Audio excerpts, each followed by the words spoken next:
26-метровый реактивный лайнер менее чем за минуту принимает на себя 11 тысяч литров воды. Такова традиция. Новый рейс встречают водной аркой.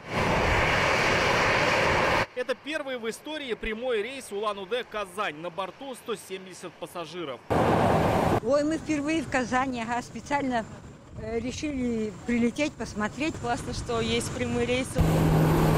Этот авиарейс теперь станет регулярным. Я живу сама в Татарстане более 12 лет, и все 12 лет мы мечтали об открытии прямого рейса Улан-Удэ-Казань, потому что ранее мы добирались с пересадкой. Больше 3500 километров. Именно столько от Улан-Удэ до Казани по прямой. Если ехать на поезде, дорога займет более 3 суток. Такая же история и с машиной. Но новый рейс полностью меняет представление о дальности. Пассажиры добрались до Казани за 5 часов. Будет выполняться 2 раза в неделю.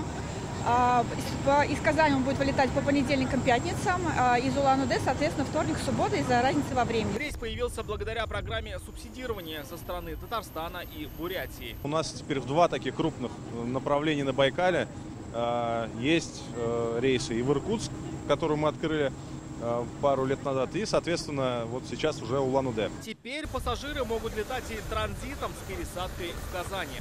Важно понимать, что здесь нет какого-то рынка донора. Это 2 донора друг от друга. Татарстан очень крупный туристический центр, очень богатый с точки зрения культуры, истории, инфраструктура хорошо развита. И Бурятия – это большой потенциал озера Байкал, и не только. Наши туристы с удовольствием будут открывать для себя это направление. В последние годы в России активно развивается внутренний туризм. Этому способствовали и санкции, и ограничения ряда стран. Тем самым появилась возможность развивать свою туриндустрию.